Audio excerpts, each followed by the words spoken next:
So okay, let me ask you a question. Before we're just pre-rolling anyway. Yeah. So those AI like pins or those tools, because you mentioned the reason I brought that jogged my memory on those, which I think we can all say are for the most part completely flopped, failed devices at least. Well, I was going to say I thought that they'd utterly flopped, but now I'm getting adverts again. Oh, interesting. Them. Yeah. Last desperate gasp right. of investors trying to get their money back. Maybe.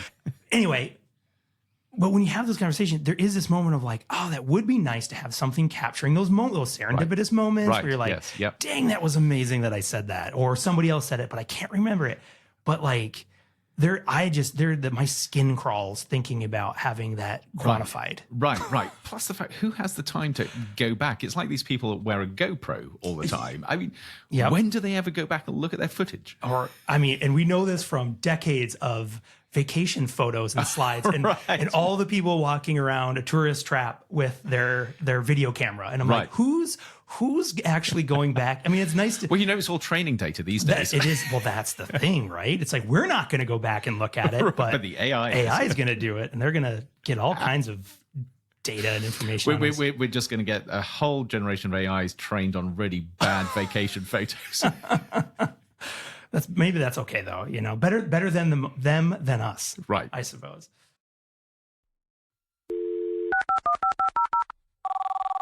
Initializing waveform. Modulating signals for transmission. Exploring the possible, probable, and preferable futures. Welcome to Modem Futura.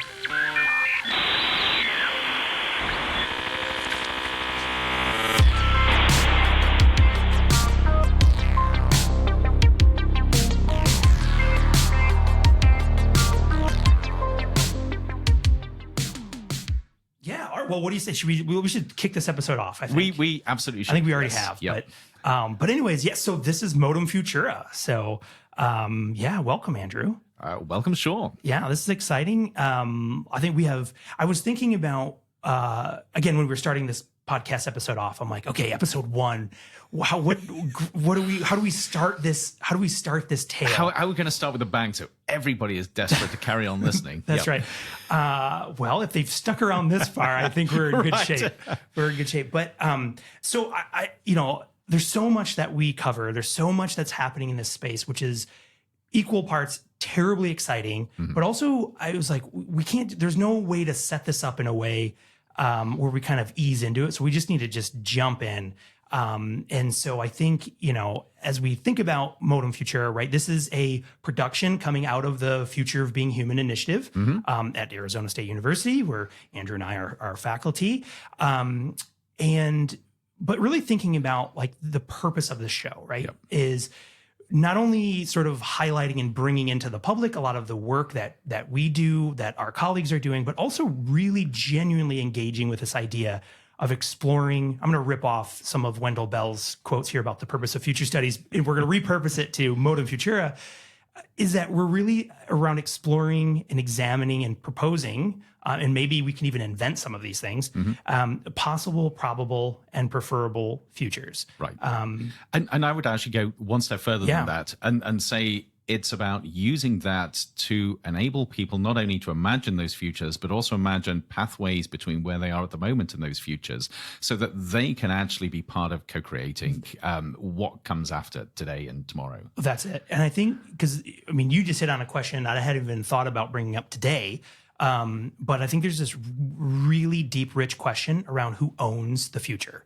Mm-hmm. Right. Yep. And we'll save that for maybe another one, because that's a lot. That's a deep... we the people own the that's a deep dive. Right. But I think part of that narrative is why we are doing this. And also because of that importance for people, not just people who identify as scholars or futurists or researchers, but it's everyone has a role to play. That's exactly it. And actually, so this is, I don't know whether we'll get into this, but why sometimes people talk about futures plural rather than the future, because each of us individually has got a different future.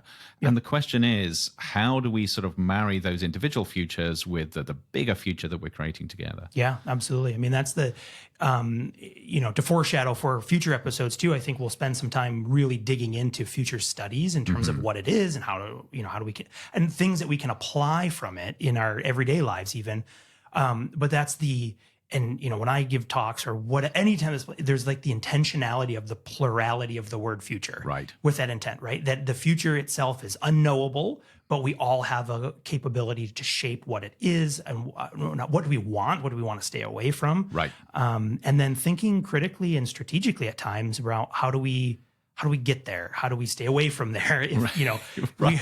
we as someone who has written books and has engaged, countless years worth of investigating sci-fi movies and all that kind of stuff in the relation to how we think about the futures, it's easy to go to the dystopian route. Right. We're going to talk about this a lot, I suspect, over future episodes, but I'm somewhat ambivalent about this idea of dystopias and how bad they are. I actually think that they've got a really important place. But yes, there are so many conversations about sort of utopias or dystopias or now protopias, somewhere in between. Yeah, that's true. Yep.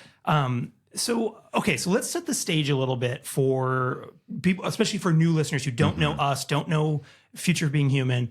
If you would indulge me, give me the quick version of, I'm going to put you on the spot, even though I have the laptop here that has everything. We should be clear. I've got nothing in front of me, so I'm going to be making this up. Totally. I have the world in front of I have the world at my fingertips. Andrew has nothing in front of him.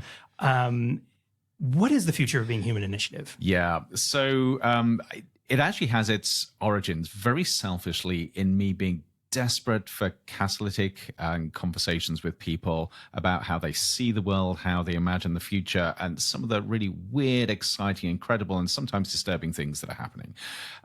So I was desperate for that, but actually there's a bigger purpose to this. And that is we find increasingly that the only way we can begin to imagine futures and the ways in which we can sort of move towards the futures that we want or futures that we aspire to is to have that freedom and flexibility to explore ideas together and to be stimulated and amazed by completely left of field ideas. So the Future Being Human initiative was primarily set up to get people together with very different ideas, very different perspectives and thoughts, and riff off each other as we begin to generate new thinking and new ideas. Little more than that. And I've got to say, so this is a really bold move in an academic institution where everything is about outputs. Yeah. And the question is, how much money have you got for grants? How many papers are you producing? Especially how many papers that nobody is ever going to read are you producing? And behind a paywall. Behind a paywall. And I hate that because I feel that as academics in a public university, we should be serving the public. Yep. And we should be having conversations and sparking ideas. And to use a term that isn't really in favor these days, we should be empowering people to understand how they can be part of creating the futures they aspire to. And these conversations are about that. They're not about actually producing stuff, but they're about catalyzing ideas and ways of seeing the world that are going to be transformative. Yeah, I absolutely love that. And I think one thing that's, again, going back to some of the roots of the Future of Being Human, or as I'm trying to coin the short, the FBHI, right? Doesn't that sound cool? I don't know. We'll see if it catches on. Yes. But also thinking that, this is not we follow what other people are doing type of thing. This is bringing, again, that unique, diverse experience and perspectives, and really looking for what are the ways that we can catalyze new thinking. And that's one of the things I think that's so exciting about, the work that we're doing, but also it gives this podcast an opportunity to be that, mass communication element to bringing that into the public sphere. I think that's exactly it. And we should say something about that focus on the individual human rather than humanity, because of course you have lots of conversations about the future of humanity writ large. But to most people, that's too abstract. Most people are really excited and motivated by the question of what does this mean for them? What does it mean for their kids? What does it mean for their friends and family and those around them? But it also allows us to open up questions around what does it truly mean to be human? If we're thinking about building a future, what is of such importance in that future that we want to desperately either keep hold of it or build it? What is it that what is it that fundamentally makes us who we are? Because when you understand that, when you understand what's really, really important to us, you can ask, how do you maintain and grow that in a world that is changing so rapidly with advanced technologies and everything else that's going on? Yeah, and I think that's incredibly important because, I mean, we hear about these things all the time. Like right now, even in the most dominant sort of public sphere right now, the AI conversations, Right. you can't escape that. But also things that are happening in medicine, in science, right? That these and oftentimes if I even pause bringing in this term, the fourth industrial revolution, because it has such rigid. Because it's so passe, we're getting towards the fifth industrial. I know no, we're it, not, right? Well, it's funny. Someone once asked, well, how do we know when we're? I'm like, well, technically, the nice thing about these periods is like they're up for historians to decide when we officially entered or exited these things, but at the core, one of these elements is, and most people I think are familiar with sort of like the first industrial revolution, right? The information age and these sort of things. But one of the things that has been interesting to talk about in relation to that question, what will it mean to be human in the future, is picking up on some of these aspects of this time period of fourth industrial revolution. Right. Again, excuse that term, but referencing this time where we're basically starting it now, who knows how long it will go, but with this idea that the advancements, innovations, disruptions between physical, digital, and biological technologies happen at such a speed or velocity and then have massive implications to which the human experience to date has never felt that speed before. I think that's it. We're feeling that this distancing between our very biological human experience and what we're capable of with the technologies and the science at our fingertips. And on one hand, that's unbelievably exciting because we're actually getting to the point where we can break away from our biological heritage, our evolutionary heritage. At the same time, we are going into completely uncharted territory, and we're not even sure that we've got the smarts or the tools in order to navigate this. Yeah, and certainly not it always plays those questions when you have these fundamental technological advances, like, this idea of, are we just playing God? Do we, what do you, right? When it's something that seems to be brought up every time. We create a new technology and somebody says, are we playing God? Yeah. But there is that question too of, I think as humans, we go back and forth, we swing a pendulum in many ways of moving things to a point and then learning the hard way in some cases, what happens when you don't do it with care or you just use these things. These could be technologies used as weapons or things that could become just even, here's another term that you'll hear endlessly, I think, out of my mouth is unintended consequences. Right, yes. Meaning these things that we didn't understand fully or appreciate fully, what the first, second, third, fourth, and so on, orders of magnitude of change or... And yet here's also part of the challenge that people talk a lot about. We cannot afford paralysis by analysis. Yeah. We cannot afford to stand here as humanity and say, because we don't know what the unintended consequences are going to be, we're just not going to do anything. Because even doing nothing in a dynamic world has consequences. It's doing something. It's doing something. Intentionally doing nothing. So I think that brings me to a question around this role of, so today, right? So again, if we're using this framing question of what is it going to mean to be human in the future, how do we start thinking about the role or how we approach emerging technologies? We can use AI as an example, or any of the other, new bio. If you're taking a new prescription drug, or if my kids just yesterday got their COVID vaccines, right? I still going to wait for mine for another 2 weeks, I think. But the same thing, right? Using these medicines that are using advanced technologies to make them, readily available, whatever. How do we start thinking about the role? You see, also 4 years ago, you wouldn't just say, "Oh, whatever," about our, mRNA vaccine. But the point I'm taking the long way around to get to, the question that won't leave my mouth, is essentially, how do we handle or approach these emerging technologies, thinking about the role, like how do we interact with them today, thinking about what that might mean for us? Yeah. Right. We don't want to rush. We don't want to take too long of a time. Right. So how do we thread that needle of?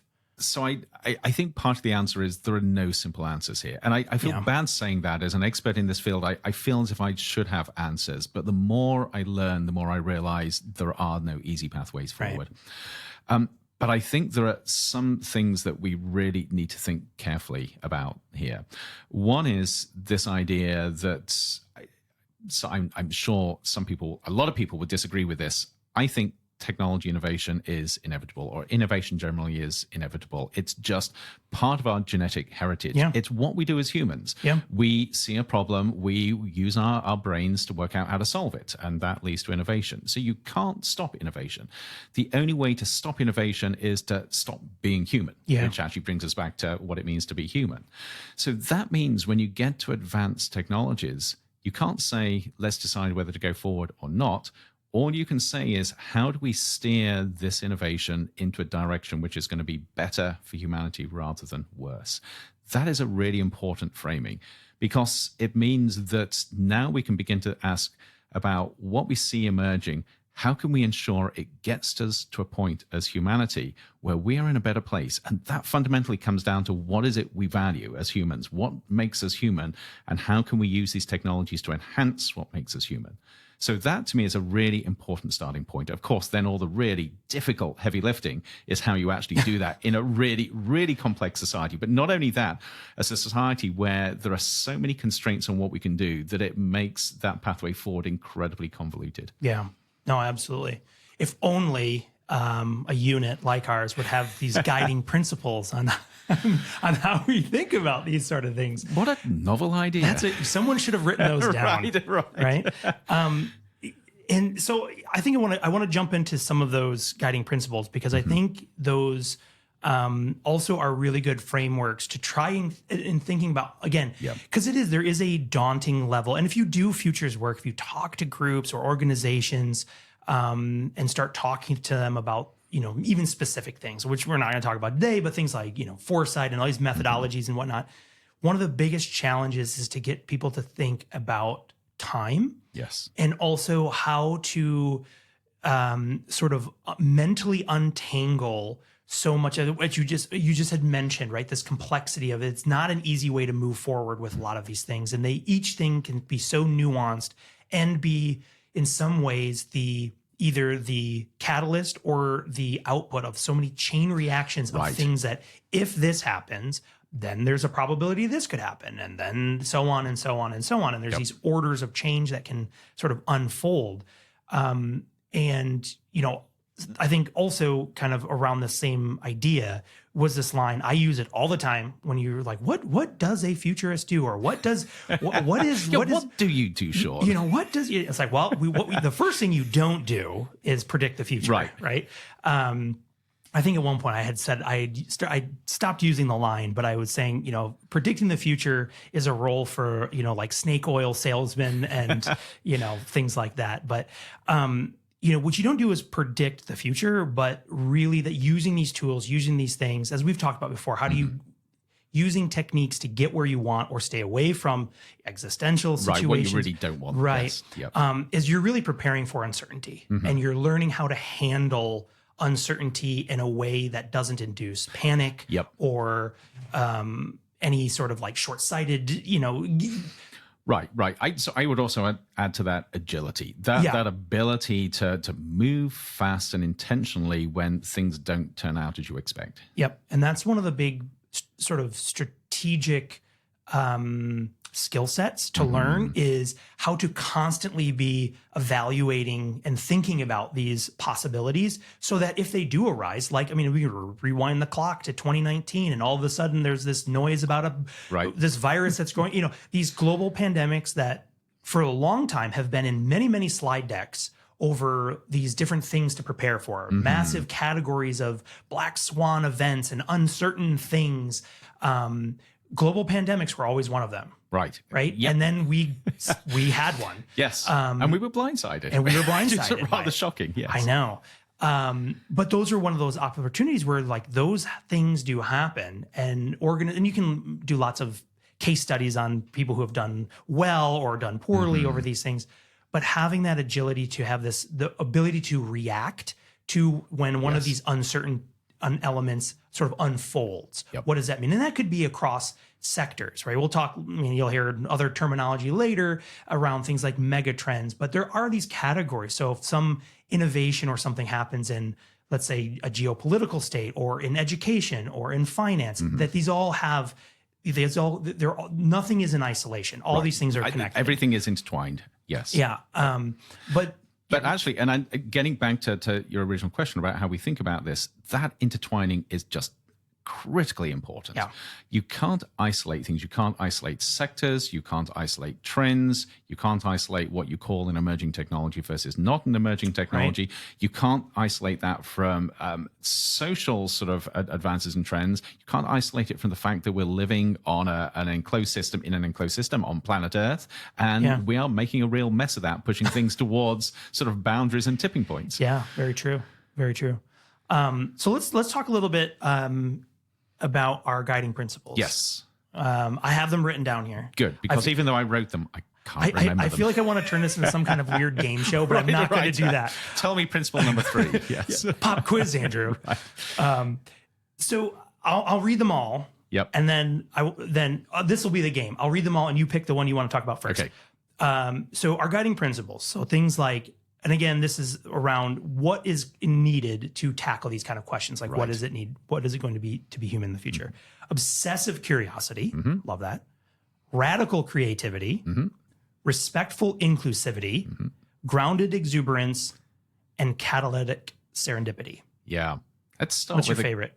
Well, actually, they're all my favorite. Let's start with the catalytic serendipity, because I'm in love with the concept of serendipity. I have been for most of my professional career. This idea of unexpected surprises that excite and wow you and offer new opportunities.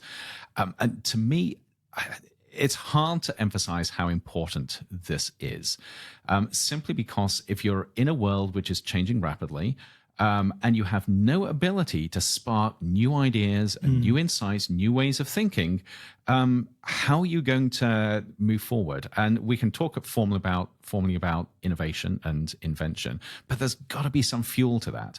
And this idea of having conversations where all of a sudden connections are made that you would never expect, and those sparking ideas in your head, and you going off in a new direction. That to me is unbelievably powerful. Yeah.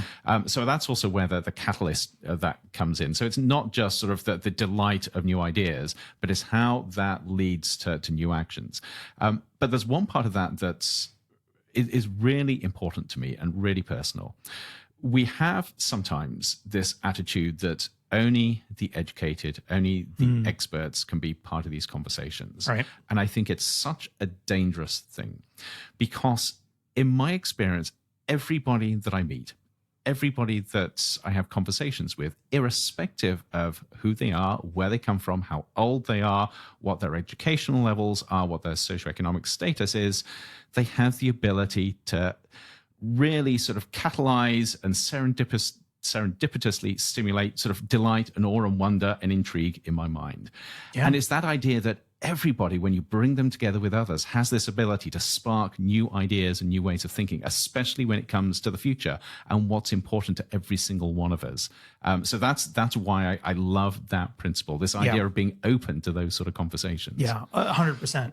And I think that also I think I'll just piggyback on that one to talk about the respectful inclusivity, right? Yes.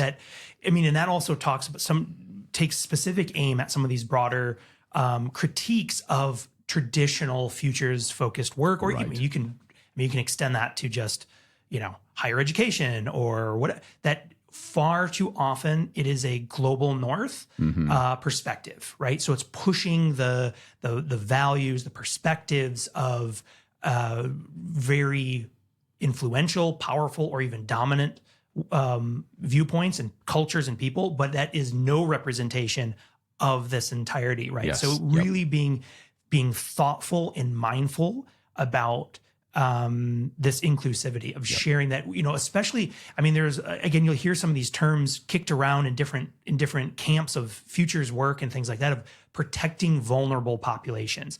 And that's a broader sort of sweep, but the intent is still there, which is to make note of the fact that, while the global north might be pushing a lot of the technology and a lot of things, so where those innovations are coming from, right, that is by no means, and it is almost this sort of militant foreclosure of futures when you think about, only the global north perspective, because you're missing the majority of the world's population. And if you think about this, if we really do not know where the future is going, so there's a huge amount of uncertainty there, how can we be certain in our own perspectives and ideas?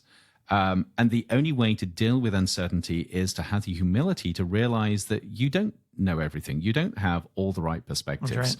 And being open to be inspired by other people, no matter where they come from. So when we were writing these, that was inclusivity in the broadest possible sense, realizing that we're all in this together, every single person on this planet, and everybody has something to contribute to how we think about the future. Yeah, absolutely. Absolutely. So let's talk about a little bit in terms of curiosity. And I'll mix these two, curiosity and creativity. Yeah. So what was it? Radical curiosity. Obsessive curiosity. Obsessive curiosity and radical creativity. Yeah.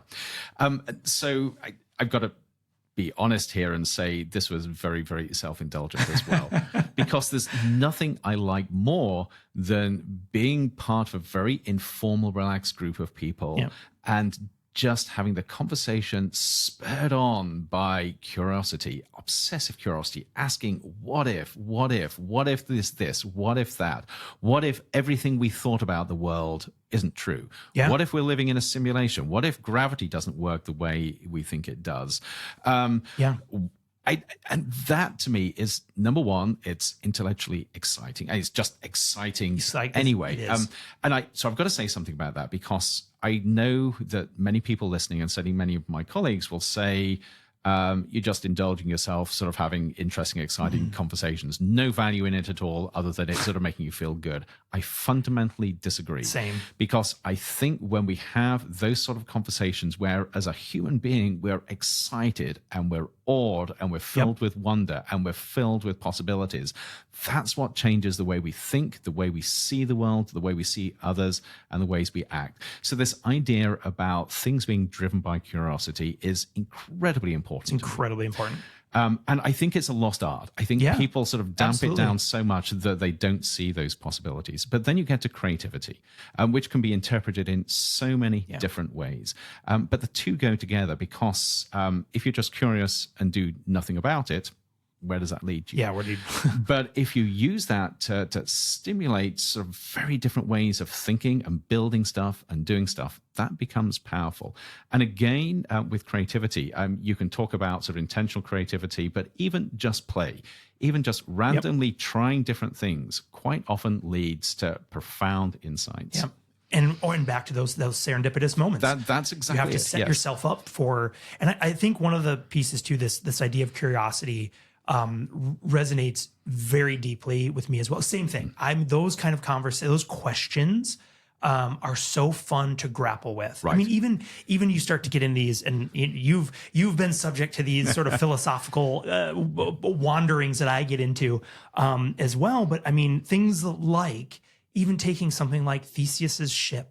Right? Yes. Asking these questions. If you replace the joke was, this is my car. I've replaced so many parts on my car. The question is it still your car? Is it still the same car I bought? And the answer is no, it's your wife's.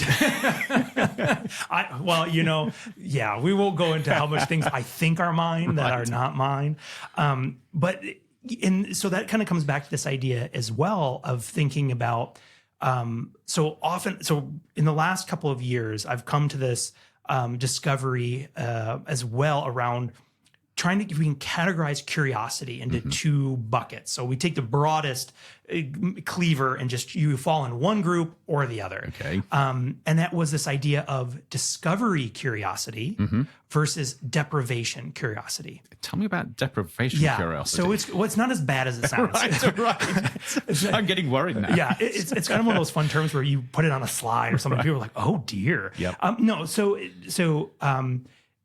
Well, to put it this way, right? That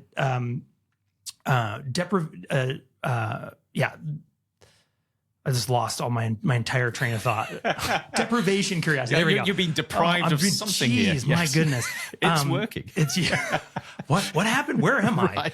Right. So deprivation curiosity is this idea which has been growing with a lot of the fuels of fear around things like artificial intelligence. So ChatGPT comes out, everyone, homework is over, school is finished, no one's going to do. But this idea of deprivation curiosity is that you really are filling the gaps of knowledge without actually the care or intent of discovering what is truly going on. Okay. Right. So I'm a victim of this every time. And as imagine most are. So this is actually a bad thing then. Yeah. Yes. Well, it depends on the context. Right. So I want to know how to get from here to some store we're going to. I just enter that in. I don't need to know. I don't need to discover the journey. Just tell me where to go. Yep. And so the idea is that you have some lack of information or knowledge and you just get the answer. Right. So it's the shortcut. And there are times, right? It's all context situated where there are times where there's nothing wrong with deprivation curiosity. Right. Like, is it on or off? I just need to know. But then this idea of discovery curiosity, right? That is aligned with this obsessive curiosity, where that is this mastery, where you are driven to not only know whether or not why the sky is blue, but to understand all of the elements around it. So it's generative. You're really sort of extending your knowledge, your understanding, your perspectives. Yes, that's it. Yep. You're expanding these ideas but then being open to where that journey takes you, because that's often that is one question when you're again through that sort of discovery method is you might find the answer, but along with that answer are, unlimited potentially number of new questions. But this is where I think you've also got to be open to possibilities. Yes. So if you go into any situation where curiosity is at the heart of it, and you decide you're going to filter out what you like and what you don't like, you've got a problem, because then you're only collecting the things which align with your particular ideology or sort of perspective. But having that ability to change and be excited about change and following new directions, that is really powerful. It's also, it makes you really vulnerable if you feel that something that you hold to be dear to you is being challenged. Yep, absolutely. And all too often we, unfortunately, you enter in sort of like the cognitive dissonance with that, and then you're like, no, we'll just double down. Well, because if what I believe is wrong, then what does that say about me? See, and I won't let that happen. This to me feels like the anti-curiosity, where you decide internally what the world is like, and you only accept anything which aligns with your own internal worldview. Yeah. So the answer to that is no, don't do that. right. And I've got to add to this. So this is a little trite, but one of the things that gets me most excited when I'm teaching class, and you know, sort of many of the classes I teach, they're discussion classes, it's when a student comes up with a perspective or an insight that I had never thought of before and totally takes me by surprise. And that is such a wonderful point. Yeah, absolutely.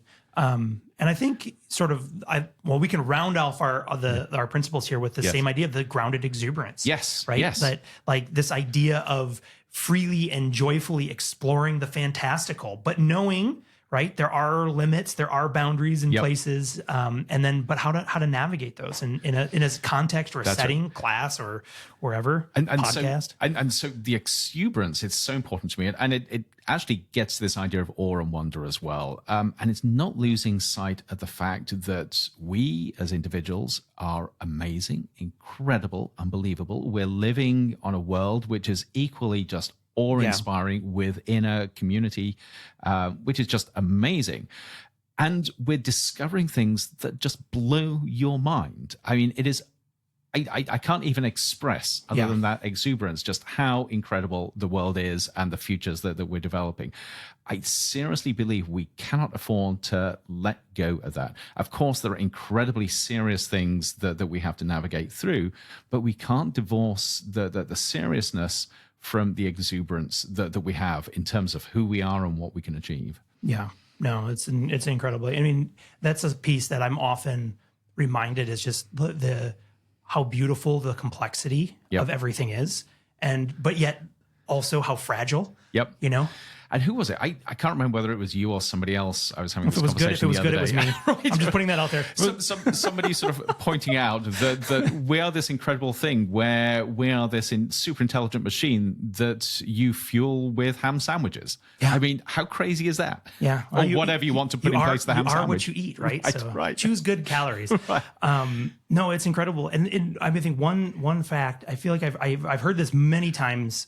But I always kind of come back to it. And it's one of those, I use it with my kids sometimes when I'm like, when you need a perspective too of how some of that awe of the complexity, but also that fragility is the comparison of, so if we think of planet Earth and we think of our atmosphere, and this atmosphere is what sustains, there's more than the atmosphere, but we wouldn't be here without it, right? I mean, from all of what it does in terms of giving us the air that we breathe to protecting us, but it is incredibly fragile, and that it is likened to the thickness. So the atmosphere's thickness to the Earth can be likened to the skin of an apple. Right. And when you think about that, it really puts into perspective how fragile that really is as we're on this rock spinning around. And that gets to the seriousness. Yeah. Right? So, and the two go together. You can be delighted and wowed and exuberant and yet take things incredibly seriously. But there's another aspect of this that I didn't want to lose, and that's the grounded bit. Yeah. So I think there's incredible power in being super imaginative and speculative, but at the same time, you can never afford to forget the difference between fantasy and reality. Yes. So, for instance, that's important. We could have a great conversation with me seriously believing that you're a hologram in front of me. I would say, I don't believe you exist. And that could be very generative. But at the same time, if I start making decisions after this as if you didn't exist, that is a problem. That is a problem. Well, I've got bills. I've got bills to pay. Right. No, I think that's incredibly important because there is a danger there, right, of believing or being able to sort of offload something from existing or less than existing but mattering. Yes. Like it doesn't matter. Or, but I think there's also kind of dovetailed into all of this, right? Is that as we again come back to this question of what does it mean to be human in the future, there's also a level of sort of responsibility in a way Very much so. Of being participant, being engaged. And again, what does that look like? And the level, I think, is individual as everyone may be. Right, yes. And it comes back to this idea of diversity. You've got to have a diversity of ideas and thought and aspirations and everything. Exactly. Because that, if things that are monoculture don't tend to survive that long. So one of the things I think we can probably start, we'll start heading towards the airport. We'll start getting ready to land this plane. Right. But one thing that I want to just mention, because I was delighted to discover this as well. So it was a rediscovery. Long story short, doing some other work, putting things together around sort of the history of future studies and things like that for another component. But I was brought back. And so one of the things that's really sort of fascinating about the academic discipline of future studies, which really, formally it's only been around since the 1960s. So in terms of these, academic disciplines, it's very young still. But some of the origins of it might surprise people to learn that it was science fiction author H.G. Wells. Interesting. So, War of the Worlds, H.G. Wells, Time Machine, H.G. Wells, was actually very influential in sort of starting this concept of that we need to have a science of thinking about the future. Yes. Which is really sort of fascinating. And one of the things that I think that was really interesting, so this particular piece that he wrote, which is called The Discovery of the Future, so very aptly named, was originally given as a lecture in 1902. Okay. And then formally put into print in 1913. But really he goes in, he kind of outlines this challenge that the people, we as a global society, were facing, essentially saying, sort of drawing that there's two types of minds. A retrospective, which he uses the term legal and submissive, which I feel feels really like if you feel seen by one of these, it might not feel good. So I can go around pointing to people saying, you're a retrospective. Yeah, or worse, you have a legal mindset, right. Which I don't think you just lost half of our listeners. You realize? I suppose if I accuse somebody of a legal mindset, they'd be like, yes, I do fancy myself a lawyer. Right. But so this idea of a retrospective mindset is one that looks to the past to essentially make decisions. Right. That it's usually driven by what's been in the emphasis of tradition, of continual. Sure. And to be fair, this is where we are. This is how many decisions are being made. Entirely respectable. Certainly, sort of, if you look at the last 100 years, this is how the world seems to have operated a lot of the time. Yeah, and I think where you get a lot of these common phrases that we kick around, the history is doomed to repeat itself. Right. And then so the other type that he proposes that is called a prospective mind. This idea or he uses the terms creative and masterful. So if you can see where his biases are. If you wondered what H.G. Wells thought about those types, you can tell by his language. He holds no punches in this, and it's a good read. Yep. I will put the link in the show notes so people can jump right to it because it's in public domain also. But and of course, as that you might expect with that the difference being that this is a forward-looking mind, sort of constantly looking at the future in terms of using the present. So also making this contradiction of the retrospective mind using today's present, guided by the past to determine the future. Yep.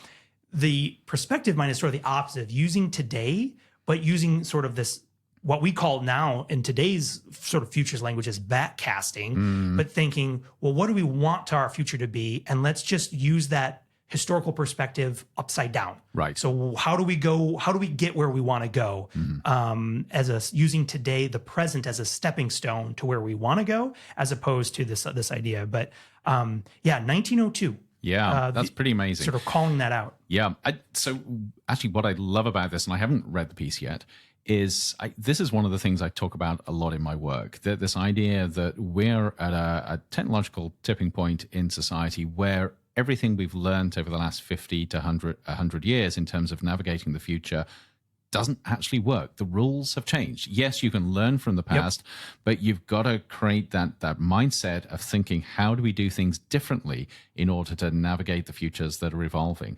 And it's fascinating to hear that clearly H.G. Wells thought that they were at a similar tipping point 100 years ago. Yeah, yep. A different turn of century. Right, yes. Right? Yes. And again, if you think about the Industrial Revolution and where those things are happening, I mean, you have this, massive shift in the way things are connected. But I mean, this piece is good. And I'll share it with you as well to give a quick read through, because it is fascinating how many of these points are so topical and salient today. Yes. I mean, he calls things out. I mean, foresight as this form of knowledge. So really, again, thinking about the future and making this idea of causation. If this happens, what could happen? And being prepared for all kinds of outcomes and not being, well, we did it this way, so we must continue to do it that way, right? Sort of this claim that you can't predict the future. Right. That was, and people I think turned to science fiction writers as you must have some knowledge or you this vision of the future. And, that's not necessarily the case, but, calling out ethics. But I think this one particularly, there's two pieces here that I think are really worth noting. One, this shifting values from the past to the future. So really, again, critiquing heavily society's attachment to the past. Right. And really sort of like you can honor those traditions, but to be successful, to be a future focused society, it will be more dynamic and constantly evolving. So you can't, just as we say, you can't rely on those old things because today is different. But this idea of also the role, or I guess the end of the role of exceptional individuals. Interesting. Yeah. So that's something that I think we're going to cover in later episodes, because I think the water is murkier there than some people might think. Yeah. And his sort of point there is this idea of great, because remember, this is 1902. Yes. So he's using the example of individuals like Napoleon and right, Caesar. okay. But this idea of that questioning that and I think today where we can take it is all this, this the strong man idea, or the one person is going to shape these, but really saying that it's not so much about that one person changing, but more of a societal and cultural driver of these things. Which is actually really important. And it ties in with so much work that came after H.G. Wells in terms of trying to understand the nature of innovation and change within society. Yeah. And then I think this big piece I thought was really amazing was this concept that humanity is not the final product. What is? Yeah. Well, this concept that humanity is not the final product, that he's essentially suggesting that humanity evolved from simpler forms, that there may be a future developments of beings that surpass us in ability, intellect, and purpose. So I love that. And you can see exactly where he's coming from, sort of on the heels of Darwin and those early explorations of evolution. But of course, you reframe it in today, and now we're talking about artificial intelligences. Artificial intelligence, or even, the way I was interpreting it as well, is that 1902 humanity is not the finished product. In 1902, we did not have the types of sort of transhumanism or even just biohacking, right? Yes. Even medicine, right? it is incredible. So I think if you read that thinking space aliens, I think that's a different story.